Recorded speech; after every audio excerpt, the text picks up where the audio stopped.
as consumers and as friends of people in this industry, we need to be checking on our friends in the industry, making sure they're okay, because I think a lot of us aren't. Dani Valent continues to ask some big questions in hospitality. That's what we want to be all about. And the question we have been nutting out is whether or not hospitality is broken.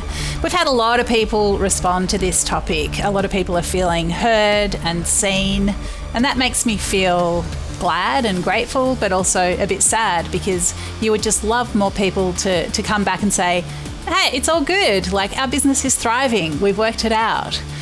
Someone who is perhaps a little bit more along those lines is today's guest, Tim Bone. Tim runs a toasty business. Toasties are among my favourite things in this world, so I am super excited about this chat for more than one reason. Tim, welcome to Dani Valent. Dani, thanks for having me on your podcast. I'm a big fan of the podcast. I always look forward to in the morning when I'm taking my dog for a walk and I see your little icon pop up on my new podcast feed, and always love to listen in. And thank you for all the work you do just to get all the news and happenings of the hospitality industry. And I think you're a real basis point for people in the industry to come to work out what's happening out there. And it's it's an honour to be on. I think we've met before. I think it was late 2019. I was guest speaking at a healthy food expo for kids in Sydney, and you showed me around and introduced me to a lot of people, and that just seems like an eternity ago now, doesn't it, Dani? It sure does. But look, it's great to be back in touch. Thank you so much for your kind words. And I think across the Deep in the Weeds network, we do try to be a little bit of a gathering place for people. And yeah, we're grateful for every listen. So thank you to you and your dog for creating the space for us to have these chats. Pleasure. But I thought it'd be, because I've been listening to your, the Is Hospitality Broken theme that you've sort of been running with in a lot of the podcasts recently. And that's sort of why I reached out, because I thought I might be able to bring a little bit of a different perspective to it, just in terms of my model for my hospitality business. And would love to get into that today with you and share my perspective on it as well, and see what we can come up with. And when you say, is hospitality broken, I don't know, but I think, like I've done a couple of weeks ago, I think it might have slipped a disc a little bit. I think it might need some physio. It might be limping a little bit, but I don't think it's broken completely. Well, love that positivity and hope you're up and about. But thanks. So, Tim, maybe just start with a bit of backstory about yourself. Where might people know you from, and what's your journey been so far?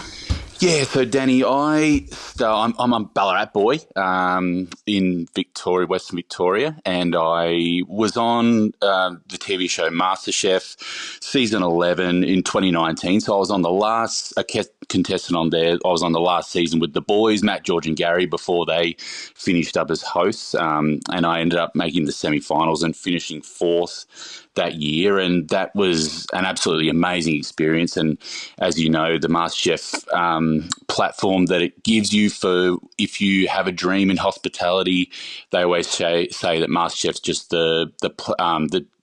it's really the springboard for what you want to do next. And obviously we know all the success stories that have come out of that show. And I'd always had a passion for toasted sangers, for toasted sandwiches. I mean, it was a humble dream, but it was my dream right from the first episode where I wheeled my cloche into the judges to get into the top 20, top 24 at the start. And I told the boys straight away when they asked what my food dream was, it was to start my own toasty business, and I've followed that through. And since the show, before the show, I was a Stephanie Alexander kitchen garden teacher at a local primary school here in Ballarat, and I love my job, love working with kids, but always had that dream, toasty dream. And then after I went in the deep end and handed in my resignation to the school, and I've been flipping toasties ever since. But I didn't really want to dive deep into a bricks and mortar shop. I mean, it would have been lovely, but I wanted to start small, Dani, and I was sort of took a leaf out of Pose, who a former contestant on MasterChef as well, with her jam face sort of pop-ups at the Adelaide markets, where she really does really fantastically well with that model. And I thought I could sort of borrow from that idea and just start with a market stall at local Ballarat farmers markets and events. And I started doing that. And then obviously, as we all know, COVID sort of hit in 2020, and as a result, all the farmers markets and all events and everything was shut down. So I was sort of, I guess, in hindsight, not having a bricks and mortar was a little bit of a blessing in disguise. I mean, I wasn't forced into the whole JobKeeper side of things, having to pay heaps of staff and have my overheads, which comes with a bricks and mortar shop. So obviously it still wasn't easy. My kitchen's at home is registered with the local Ballarat council, so this is where I do all my prep out of home, and I still do to this day, even through COVID. But we were doing food delivery. Drivers would come to the door, and we would cook up orders, and then they would disperse them around Ballarat. We were trying to do whatever it could to just stay afloat and keep our heads above water, but got through COVID, and I'm still doing the farmers market stalls to this day, and I do a lot of big festivals and events and things like that. And I also do a lot of private workplace catering through the week. Everyone always sort of asks me, what do you do during the week, Tim? Because they might only see me pop up at the local farmers markets around the area on the weekend. But that's what I do a lot during the week, is I'll visit workplaces and cook them up toasties for their work, whether it be a small law firm or accounting, right up to big farm machinery factories of 200 staff. It can really vary in size, but I love doing those there. And I'm not literally just going and dropping off the toasties, Dani. Like I'm there cooking on site, interacting with the staff, and I really love doing that as well. But I guess one of the reasons for the chat is, why didn't I go bricks and mortar, I guess, which is what we want to dive into, I guess. Yeah, definitely. I definitely want to get into that, but I just do need to ask you about the toasty dream. I mean, it instantly resonates with me. But tell me from your perspective, why the toasty dream? Yeah, well, I guess it harks back to my childhood, Dani. I mean, I think everyone loves a toasty, and there's something childlike about you would come home after school and cook up some tin spaghetti jaffles, or you'd have your leftover spaghetti bolognese mix in toasties on the weekend and things like that. And I think, and for me, in terms of what a big inspiration for me, my wife and I were on a holiday in New York in 2015.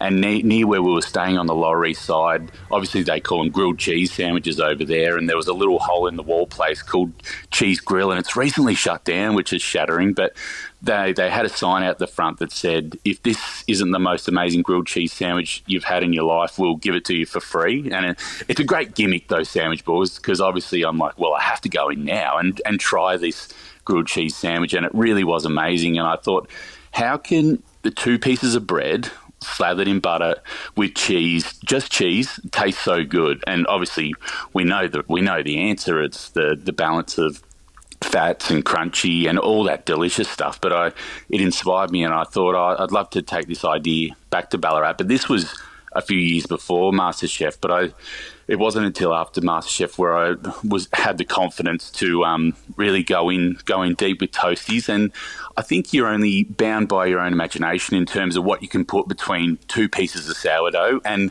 I love trying to be creative, and that's how I can still stretch my chefy sort of MasterChef side in terms of coming up with different flavour combinations that people are going to love. And we keep a spreadsheet of all the toasties that I've done. And I think we're nearly up to 200 different flavour combinations that I've done, and always trying to think of creative ways. But slow roasting my own meats, Dani, and making my own sauces, and trying to use the best quality local produce from around the Ballarat area to really to make my toasties just take the humble toasty and just gourmet it up to the next level. So good. I mean, do you have a fail-safe cheese mix? Like, do you, or like, tell me about that. So I do one called the Cheesy Like Sunday Morning. All my toasties I'm a big movie and music buff, so all my toasties are inspired by movie or music sort of theme. So with the Cheesy Like Sunday Morning is my classic 4 cheese toasties. So that's American cheddar, mozzarella, parmesan, and then just a normal cheddar cheese as well. And that mixture I'd find just works so well together. And I couldn't take that off the menu, or there would be riots around Ballarat. But that's a really great one, because people love just that classic cheese toasty as well. But I think my best seller would have to be the Salam-a-lot, which is slow roasted lamb shoulder, which I marinate in local honey made here in Ballarat, honey, rosemary, garlic, and then I slow roast that for nearly 8 hours, and then pair that with my onion jam, roast pumpkins, Meredith dairy goat's cheese, and rocket. And that's probably my best seller, the Salam-a-lot. Whenever Ballarat and wherever I do these, whether it's at Grape Escape, Wine Festival in Halls Gap, whenever you do a lamb toasty, it's always the first one to sell out. Oh, I'm like struggling listening to all of this and not having a toasty in front of me, or knowing that I can have one as soon as I get off this call. So, Tim, let's talk about the business side of it, because I guess that's the main inspiration for this chat. What are the good things about being mobile in the way that you are? Yeah, so I guess the big one for me, Dani, is the flexibility. I mean, if I want to take a weekend off, I just don't do the market that weekend. It's or if I have something come up, I can be flexible. I've got a young family. Toby, he's 3.5, so he was a COVID baby, and then we've got Jude now, my son, who's just 3 months old. So we've got the 2 boys. So I find and especially with my prep happening at home, I'm around, and sometimes I'm flat out in the kitchen, and the boys will see me working. I think that's good as well, that I'm around, and if I've got 5 minutes to chop out and play with Toby, that's great. If I need to change a nappy, I can do that, or do a bottle feed. I'm around. But I think it's important that, especially Toby, our older son, he's seen me work hard, but also being around as well, which is we're pretty lucky, especially through that COVID time. But I think flexibility is a great one, and I think obviously the things that come with bricks and mortar, I'm not paying exorbitant amount on overheads and staff and rent on a separate premises and things like that. But I think also and this is a really timely chat, because I don't know, I'm not sure when this is going to go to air, Dani, but this morning one of my favourite restaurants here in Ballarat, the Forge Pizzeria, which pretty much bought wood-fired pizzas to Ballarat in 2010, just went into voluntary administration today. So I think it's really timely, and I think they're going from their posts that they put up. They're going to still stay open. They've got a few different sites now, but I think their flagship one on Armstrong Street they're still going to battle, still try and strive to keep that open. But they're going into voluntary administration, and this is a place this one really cuts deep, because it's a place that's really dear to my heart. It's right next to the bakery. They're owned by the same people, but the bakery, 1816 Bakehouse, where I get my sourdough for my toasties, is right next door. The Forge is the place where my son first had his first birthday. It's always a go-to for Mother's Day lunches. And Tim Matthews, the owner, during COVID, set up a little farm gate stall as part of the Forge, where I sold my toasties for people to buy out of there. So they've been really supportive of me and of the Ballarat community. So for them to... And often you don't know until you know. Like you think you think these bricks and mortar restaurants and cafes, they look really busy on the weekend, and you're like, geez, they must be rolling in it. And we know, because we're in the industry, that that's not the case. But I guess people from the outside looking in think that people are doing really, really well, but you just don't know what you don't know. So I guess, yeah, from that. And I try and use my platform, Dani, to really highlight and shout from the rooftops about our amazing hospitality industry here in Ballarat. And it's really boomed in the last few years. But I recently did a thing for the council. Part of our tourism is Ballarat in the Know, where I recorded a video about my go-to places in Ballarat, and I had the Forge on there, I had Moon and Mountain, a Thai restaurant, and I had the Hydrant Food Hall.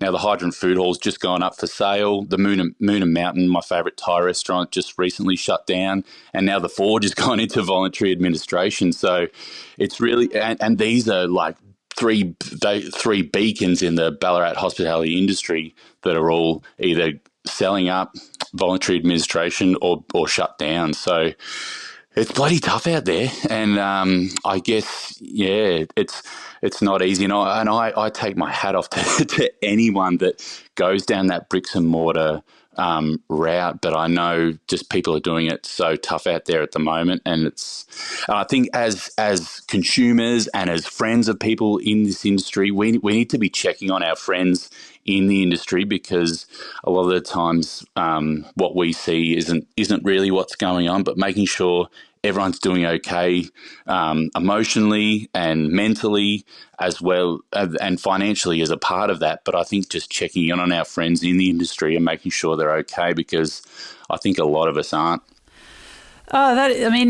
That's really devastating to hear about those businesses that have struck such hard times. And on the one hand, we're talking with you today because you're insulated to some degree from the pressures that those other businesses are facing. But it also makes me wonder about, regional towns, about suburban strips, the future of bricks and mortar generally. I mean, are we moving towards a world where everyone's roasting lamb shoulder in their home kitchens and then darting around with it in a van? Yeah, I don't know, Dani, and that's an interesting point. I mean, I love the flexibility of the farmers markets, and there was a point in 2022 where my wife and I were about to sign a lease for a bricks and mortar place right in the heart of the city of Ballarat, and it was going to be, but it didn't end up going through. There was a bit of just to and fro, but that ended up falling through. But to be honest, Dani, when it fell through, it was almost like a weight off my shoulders. I feel like I just felt sick about it, but I felt like there was a bit of pressure, not full on pressure, but I just felt that vibe with a lot of people around Ballarat, that there was almost an expectation. Why, Tim? Why haven't you opened up a bricks and mortar shop? You've got the momentum, you've built at the markets. Like, why? A lot of the times, people, when are you going to open a shop? When are you going to open a shop?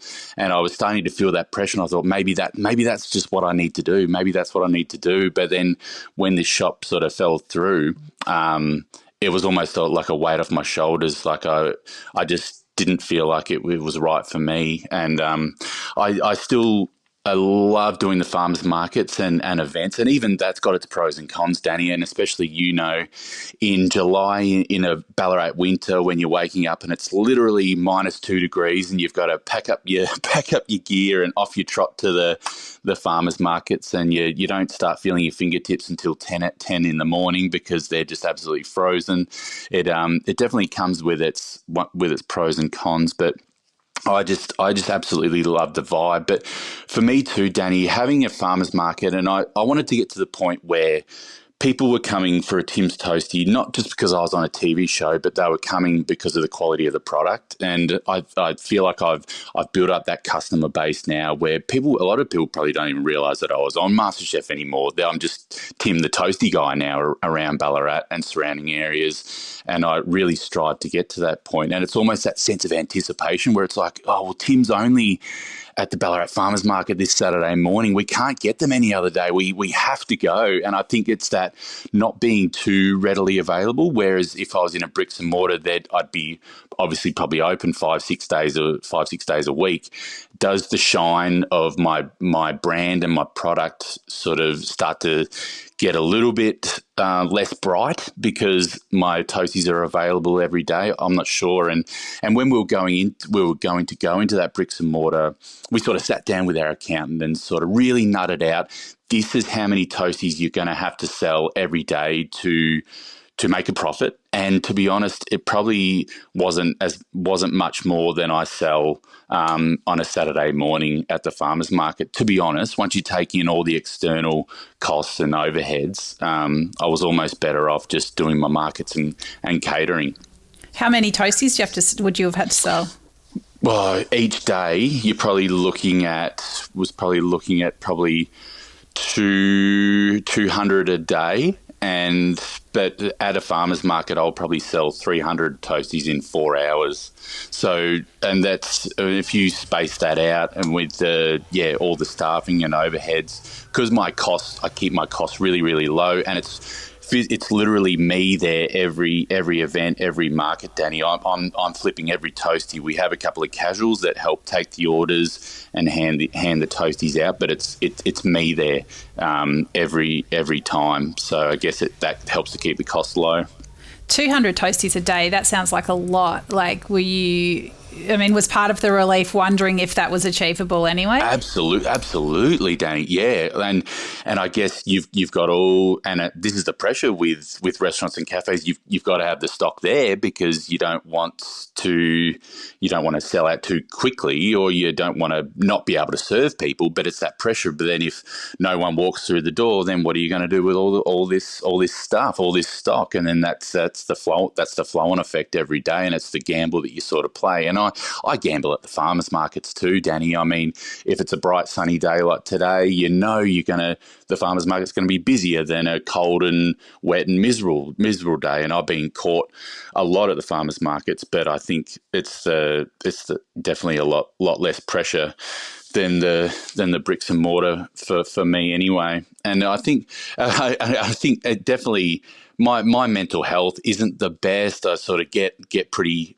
anxious and that sort of person. And I think having the pressure of the bricks and mortar definitely would weigh on my mental health as well.